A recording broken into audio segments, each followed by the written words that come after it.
Imagine a new kind of investing, a potentially life-changing way to invest that honors biblical principles, the kind of principles that you and I grew up with. Since 1994, Timothy Plan has made biblically responsible investing possible, offering mutual funds and ETFs that are filtered for biblical principles. Don't compromise your values. Invest with Timothy Plan. Ask your financial advisor or call Timothy Plan at 1-800-TIM-PLAN. Again, that's 1-800-846-7526 and discover what it means to be a biblically responsible investor. Investing involves risk, including possible loss of principal. Before investing, carefully consider a fund's investment objective, risks, charges, and expenses contained in the prospectus available at timothyplan.com. Read carefully before investing. Mutual funds distributed by Timothy Partners Ltd. and ETFs distributed by Foreside Fund Services LLC. As a paid testimonial, there is no guarantee of future performance and each experience will differ. Well, hello, welcome to another MemoPod with me, your host Peter Heck. It is great to have you with us, and earlier this week it finally happened. Earlier this week, what I didn't think was going to happen and what I was sitting there wondering how could it not happen, it actually occurred. And maybe this is a sign that 2024 is not going to be the poop show that 2023 was. I still have my doubts, of course. I still have my expectations. That's why I sent the memo that I did, that I intended to send on Monday, but then procrastinated and sent it on Tuesday, discussing this very reality that the world is what the world is, and the world is going to continue to get worse, morally corrupt, all of that stuff, and we should anticipate that heading into the new year. We always get this weird, and when I say we, humanity always gets this weird sense of a reset that we get on January 1st. And it's very strange. It's very strange because nobody has changed. Our sinful urges are still our sinful urges, and the lost state of humanity apart from Christ is still the lost state of humanity, and people are still governed by their passions and desires that are not pure. And so we may have this hope, but it's a vain hope. It's an odd hope that somehow the turning of a calendar year or the turning of a month or the turning of one day to the next is somehow going to change our pitiable state. It's not. And I'm not trying to depress you, because there's no reason to live like that. You don't have to live like that. You can live redeemed and you can live with an eternal hope. It's just funny that those who don't have that, I shouldn't even say funny, it's depressing that those who don't have that actually come to rely on a renewed state of self-discipline that somehow they're going to make the next year better than the one before it. Well, the world is going to do what the world is going to do. There will be natural disasters. There will be evil acts of man, and sin is going to continue wreaking the suffering and the hurt that it always has, and it always will, so long as Jesus holds off on coming back. So I'd rather deal with reality, and as a Christian, I can deal in reality. I don't have to take pills to make me be unaware of reality. And by the way, I am not in any way, shape, or form criticizing the use of what some people call happy pills and things like that.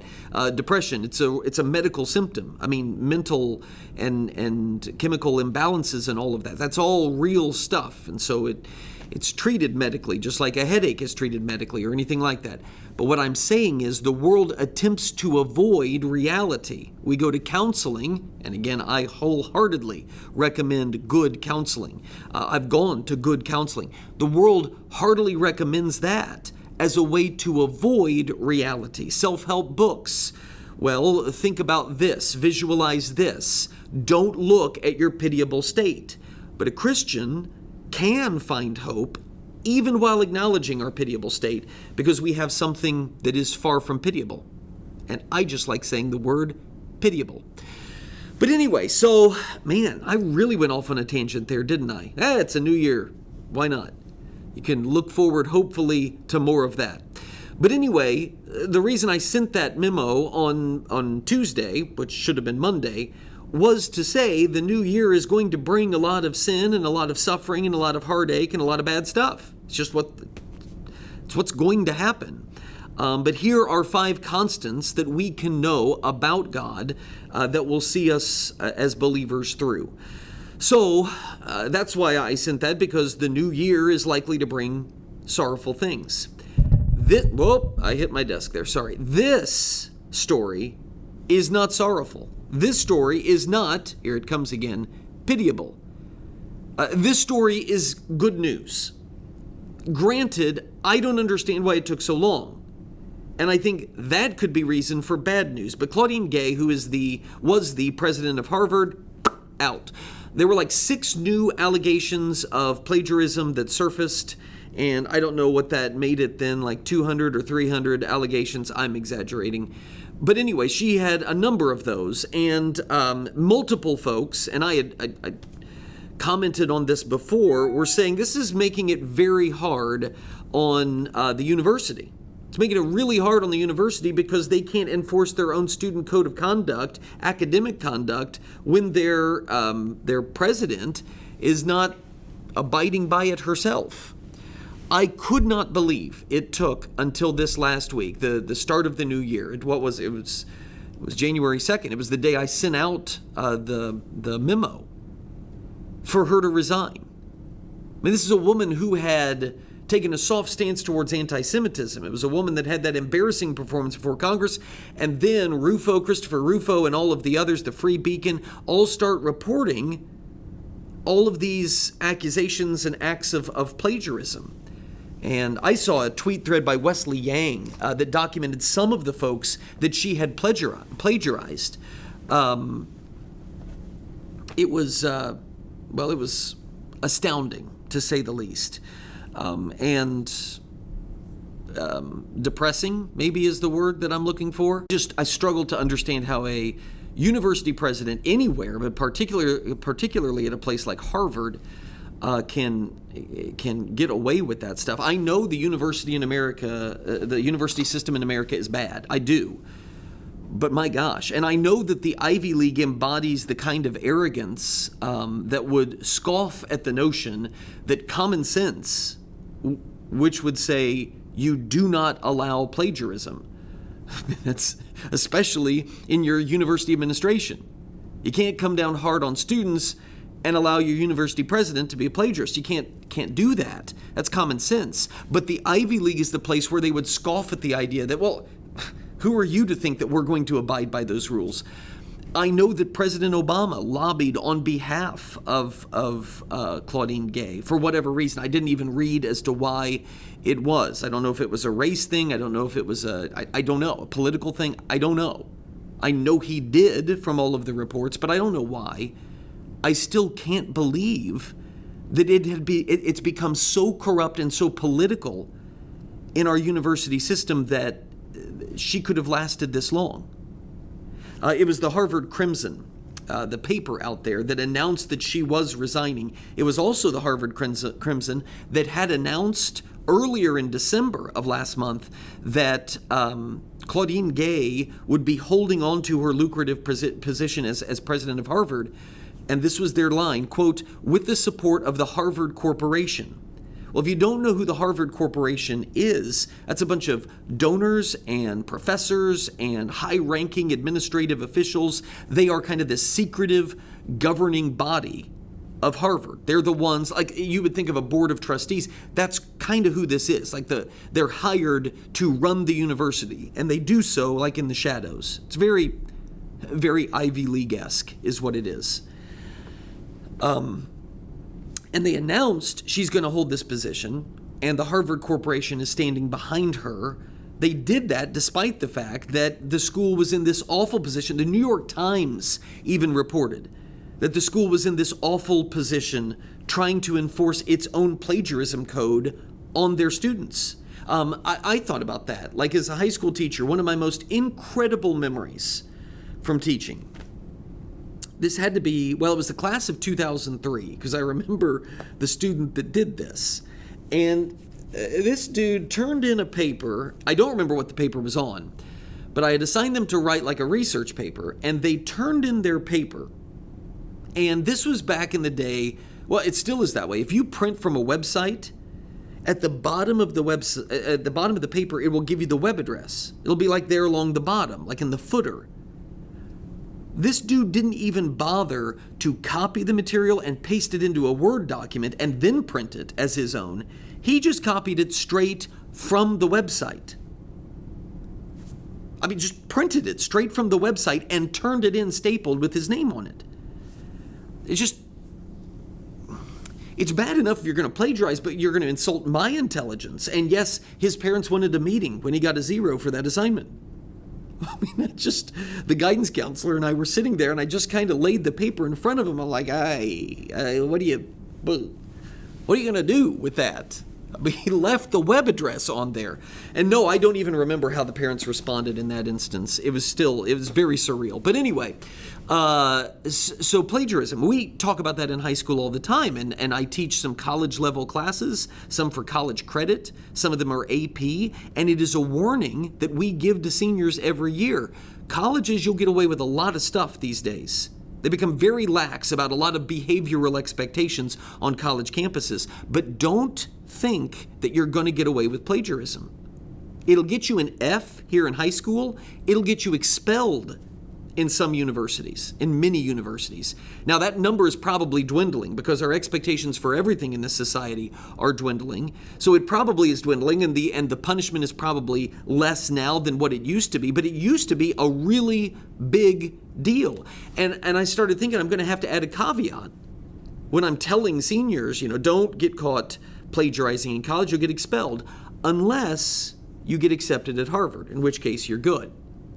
I mean, that kind of runs, and I think that's what was causing a lot of the donors a lot of heartache, because Harvard's reputation is supposed to be the leading institution in America, the leading intellectual university in America. Well, it's not, but that's what they want to portray themselves as, and it's kind of what their reputation boasts. Well, you don't want to become known as the university that allows plagiarism. And that's kind of what they had done to themselves. It's embarrassing to me that some places and some people, and that they still consider themselves to be the premier university in America. There were a bunch of donors that felt similarly. And they started withdrawing their funds. And Harvard was facing incredible losses financially. And yet, they still persisted for how long now in defending Claudine Gay, and the supporters, no matter how indefensible and ludicrous their defenses became. I have to share this with you. Even though we are celebrating the triumph of common sense and the resignation of Claudine Gay, I have to share this with you because this is one of the most baffling tweet threads I have ever read. I'm going to share this with you. And what's so amazing about this is you're going to think we're going in one direction, and then out of the blue, we're going to do a complete 180. This was a tweet thread that was written, her name is Genevieve Gunther. She is a climate activist. She's an author. She's an alarmist. You will not see, this is how it started, okay? It started with an original post where Megan McArdle had written this. I'm almost as astonished at folks asking, why do you care that the president of Harvard is a plagiarist if the thefts were minor? I'm almost as astonished at those folks as I was at the folks asking, why do you care if the president of the United States is threatening to arrest journalists if he hasn't actually done it? It's a fair question. If you are going to say, well, is it a big deal? I mean, the thefts of intellectual property were very, very small that Claudine Gay engaged in. It is small stuff that she plagiarized. So you shouldn't get worked up about it. How then do you turn around and say, well, you heard what former President Trump said. He said he wanted to lock up some journalists. Well, yeah, but he hasn't done it. You see, you can't get mad about the latter if you're going to give a pass to the former. It's anti-intellectual, and it is ragingly dishonest, but it's also pretty common. And so Megan McArdle tweets that. Genevieve Gunther then weighs in, and she starts off this way. She says, one of the most powerful English professors of the past 40 years, which I didn't even know that English professors were regarded in any way, shape, or form as powerful. But, I mean, what does it take to be the most powerful or one of the most powerful English professors in the country. I can't assume that it takes that much. But anyway, one of the most powerful English professors of the past 40 years stole an argument I made in a seminar presentation, turning it into the core of his next book.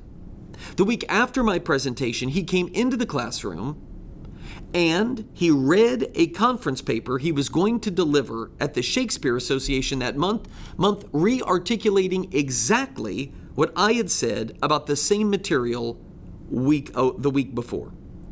The 15 or so grad students around the seminar table were dumbfounded, jaws on the floor. It was the classic Trumpy move. Do something illegal, but be so blatant about it, trusting that your power gives you immunity, that somehow committing the criminal act manages to normalize it simultaneously. You know what's funny about that? Joe Biden is known to be a plagiarist. So in actuality, I don't know that anybody thinks that Trump is plagiarized. Maybe they do. I don't know. I haven't heard that one. But I have seen the documentation of Joe Biden's plagiarism. He got in trouble for it. So actually, it's the classic Biden-y move, not Trumpy move. Nonetheless, Gunther continues, I will say, proud of my early 20-something grad student self, that I went up to him after the seminar and said, I think we may have a problem. To which he responded, oh no, there's no problem. Hamlet is a big enough play for us both to work in. Give me a hug. Do people really do that? I've never been a 20-something grad student female before, so I don't know. Maybe these professors do. But he then proceeded to wrap me into his arms and give me a full-body, pelvis-to-pelvis hug, which of course made me freeze, Jeannie Carroll style, and then just smile weakly at him when he let me go, patted me on the shoulder, and breezed off down the hallway. All right, so a little Me Too action in this post. She continues. At post-seminar drinks that evening, the class would always go out for beers after. The other grad students, still shocked, kept asking me what I was going to do. I think I just shrugged it off because I soon decided that I would just let him have my idea. I had chosen Berkeley over other graduate programs, not just because it was the best in my field, but also because this guy was there and I wanted him to be my dissertation supervisor. If I had to give him one of my ideas so that he would see I was smart, so be it. Yes, I realize that this is abject and not the way it works, and that the whole story is a symptom of pre-Me Too workplace politics. But I had no power, and he had all the power, and I thought he was brilliant. I want to hug my first-year grad student self, she writes. Anyway, you all are picking up on the way this seems like it's going, right? It seems like it's going when people in positions of power plagiarize and they think that they can get away with it. It's wrong, and they deserve to be punished. This guy deserved to be punished. That's the way it sure sounds. Stick with me. Anyway, the seminar went great, although I wasn't able to publish the paper that came out of it because, well, this professor had already circulated my argument. But again, I thought his plagiarism was a down payment I was making on an investment which would bring big returns. And he did favor me all year in various ways. But then over the summer, it was announced that he was leaving for Harvard, which he must have known all along, but of course never told me, leading me on all the while, and I never spoke to him again. Since then, I've heard from many trustworthy sources that this guy's plagiarized arguments from multiple graduate students, both at Berkeley and Harvard, and that his second wife got the topic of her second book from one of her graduate students' seminar papers. And the person I'm talking about is perhaps the most celebrated scholar in the field and a hugely successful crossover author, and, all caps here, everyone knows he's a plagiarist.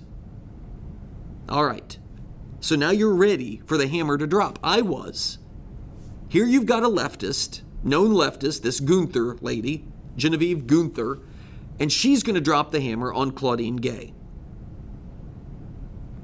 Let me finish this thread off now.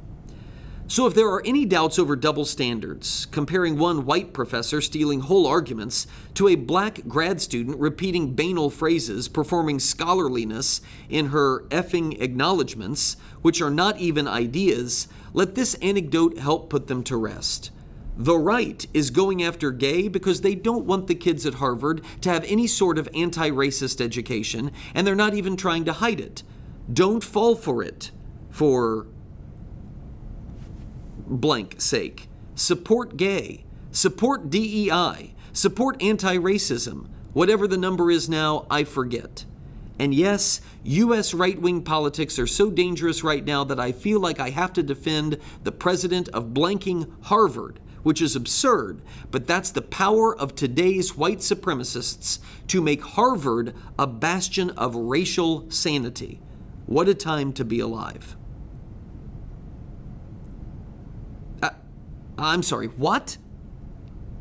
Here's how Mary Catherine Ham, who's a conservative writer, here's how she described it. This chick is having a heck of a race. She's cruising through the last lap at Daytona, all alone. She's running smooth. She comes out of turn 4, and then for no reason whatsoever, she just turns her car directly into the wall and becomes this huge fireball.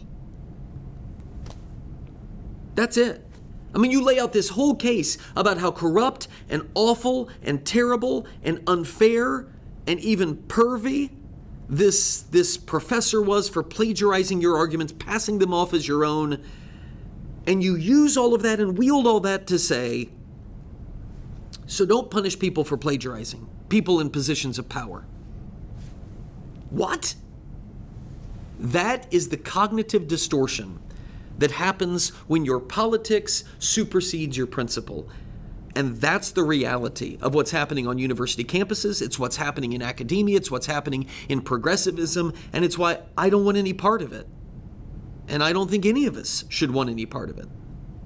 But I am interested in your thoughts. Peter@peterheck.com. That is Peter@peterheck.com. Would love to hear from you. Or you can just comment below in the comments section, and I'll pick them up there. If you are a free subscriber, just like last year, this new year is no different. If you're a free subscriber, I got to leave you here. If you are not a free subscriber, if you are one of our paid subscribers, growing with us as we do this whole trying to spur one another on to love and good deeds and all of that, this Christian thing that we're supposed to do. And I'm really feeling good about it this year. If that's you, then stick around, because I want to share with you something that every Christian needs to hear as we're kicking off this presidential campaign season. I mean, that's the reality. That's where we are. And I really need you because of the moral equivalence that people are going to try to draw between the two political parties. And whereas we know as Christians, we are not going to fit comfortably into either political party. Sometimes people use that as a reason to say, well, so both parties are equally bad. I need you to hear something before we're going to go travel down that route, okay? That's for those of you who are paid subscribers. If you're a free subscriber, you need to hear it too. And I want you to be part of our community, so give us a shot. You can try us out for a month or two, and if you don't feel like you're being edified, if you don't feel like you're growing or you're benefiting, then just stop. Or you can get the discount and go for the full year and give yourself a chance to see if you grow over an extended period of time. But that's what we're in it for. That's what I'm in it for. It's what I desire for the ministry that we've got. So if you're interested, go ahead and click the link and you can sign up now to be a paid subscriber and get the rest of this. If not, I'll see you next week. If you are a paid subscriber or are signing up now, I'll see you right after this break. The Memo with Peter Heck.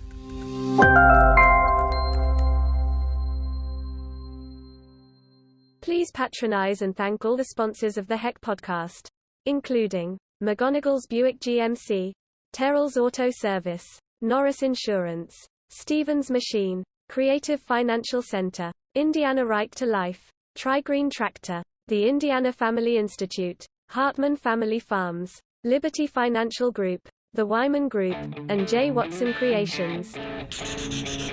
Welcome back to the MemoPod, and I'm glad all of you paid subscribers are with us. Make sure you are checking out our friends at Creative Financial Design. If you have financial planning needs, Creative Financial Design is the way to go. They will help you. They'll be like your own personal Dave Ramsey, except not with the attitude.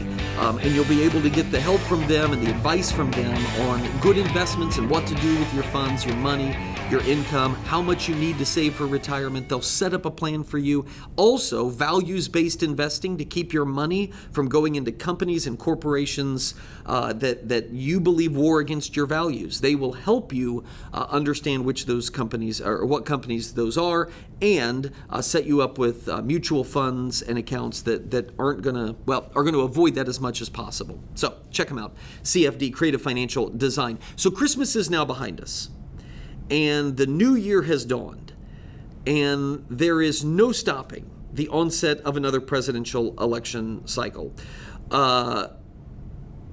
The Iowa caucuses, what are they now? Just a couple weeks away? Both parties, I would say, will have their nominees by mid-spring. I think that's a safe bet. That's about where it's going to be. And from that point on, you are going to see this grueling string of accusations and smears and media hit jobs and all the promising and the panicking and the posturing, all of that's going to happen between now and November 5th. It's going to be everywhere. And it's not going to end there, because we're now in an era where as soon as the election is over, there will be the inevitable accusations that there was voter fraud, that there was vote harvesting, that there was electoral tampering, campaign malfeasance, the Russians got involved and interfered, stolen elections, this is an illegitimate presidency, and you're going to hear that. I mean, it's pretty much a foregone conclusion. That's what's coming. And so as we begin this inevitable descent into complaint and contempt, it doesn't really matter too much who the candidates are as far as that part is concerned, because it's all driven by this tribalism. You've got the wonders of social media, and they're going to fuel this tribalism. And that's why I think it's really important for Christians to remember that there is no hope to be found in any of that. I started off talking about hope at the beginning of all of this. There is no hope to be found in any of it, in anything that's being promised to you by a politician. Power corrupts, absolute power corrupts absolutely, and people who foolishly put their confidence in the hands of any prince or any political party, they will end up betrayed. They'll end up bewildered. What happened? That's where you will end up if that's where you place your hope. We, as Christians, have a better road to travel.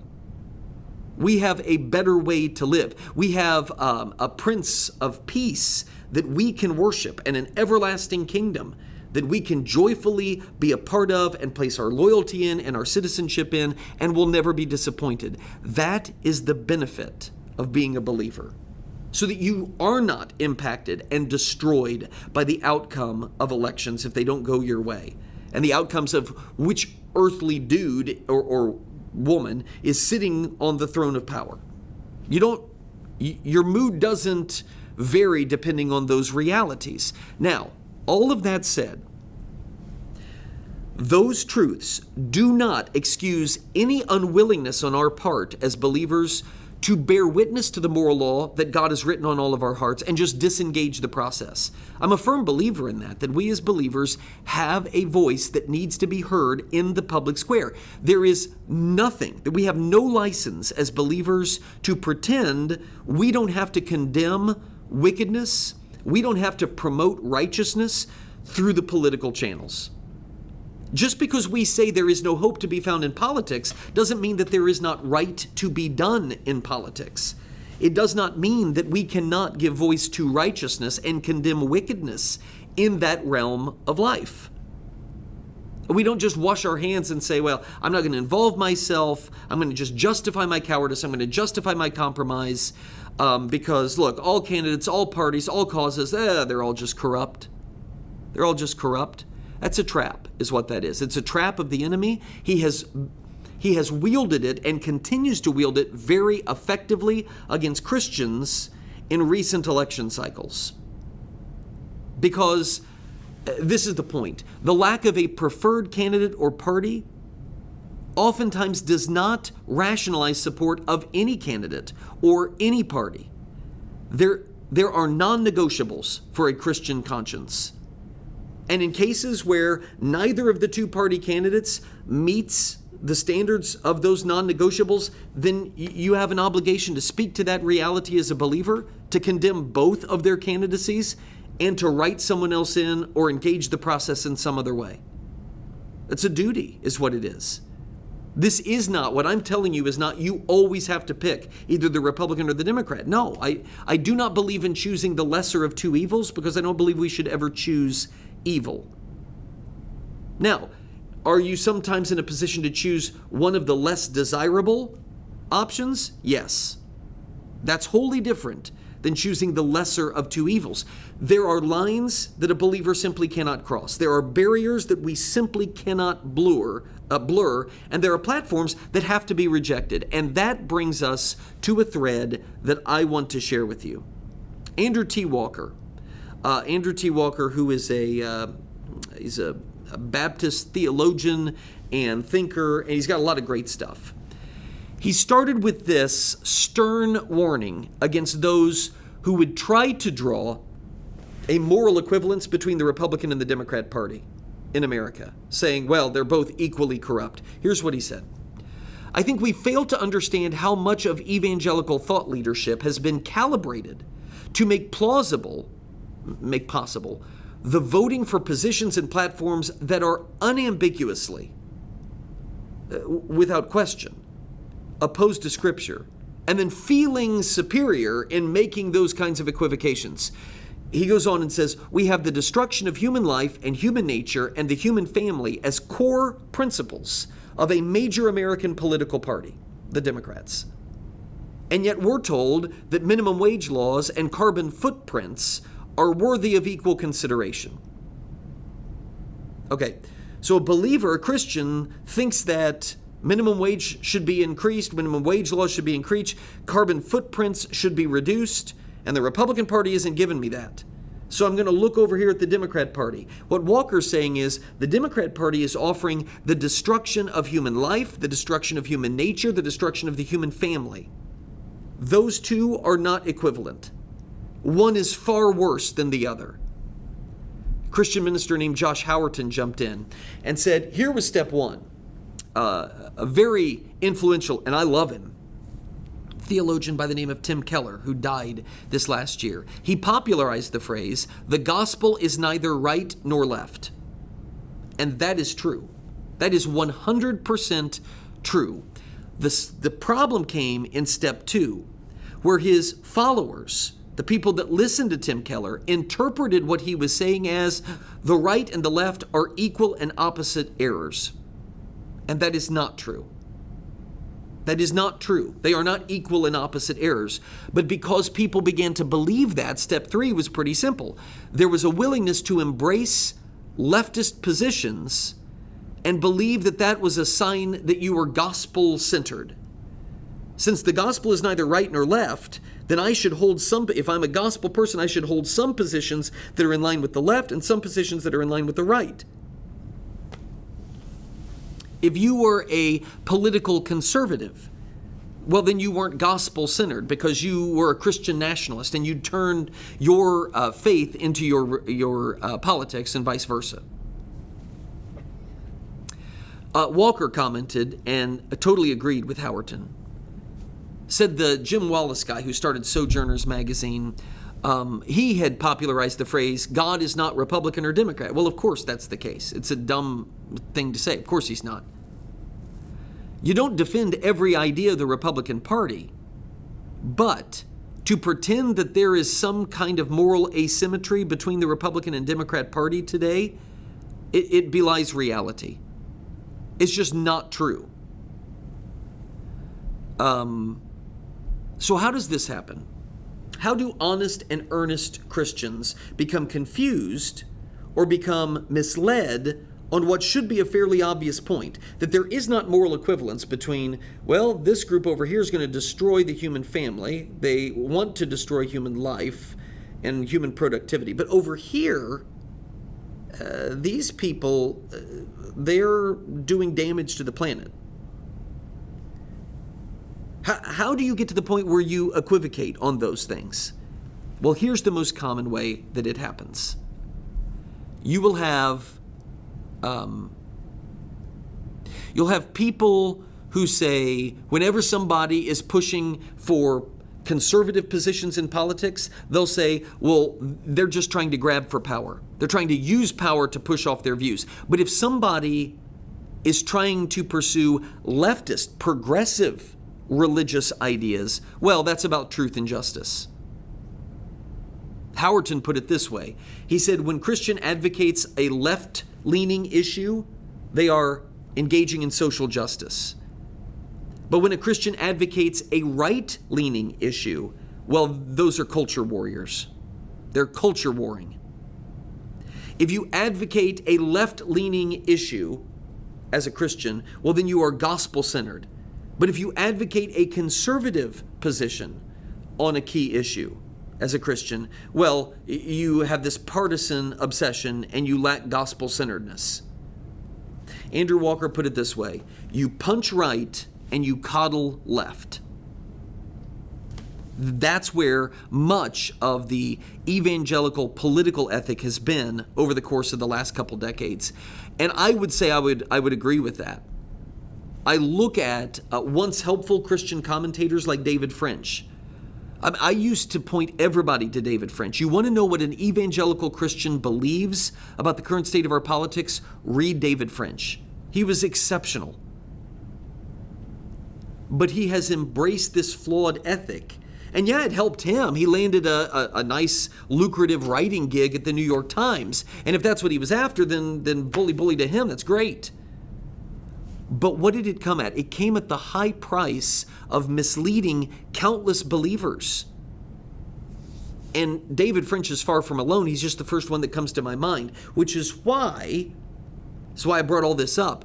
Though the full narrative of what's going to happen in 2024 is yet to be written, I can tell you right now that misdirection will be an underlying current that is pressing believers to compromise their convictions for a seat at the culture's tolerant table. We are going to see an impassioned election year. It's unfolding in front of us. And so my advice to believers is simply this: test everything you hear against the Word of God. Keep your conscience clear before God, and be on guard for the traps of the enemy. And this, what we just talked about, is just one of them. Your thoughts welcome. Peter@peterheck.com. That is Peter@peterheck.com. Send them my way. Would love to hear from you. You can also comment in the comment section below, and I'll do my best to respond to those as well. Appreciate all of you. Glad we're in this for another year together, and some exciting things on the horizon. So stick with us and continue to grow. That's my hope. That's my desire, that we all will together. Have a great weekend. We'll see you again on Monday with a memo, unless I procrastinate till Tuesday. We'll see.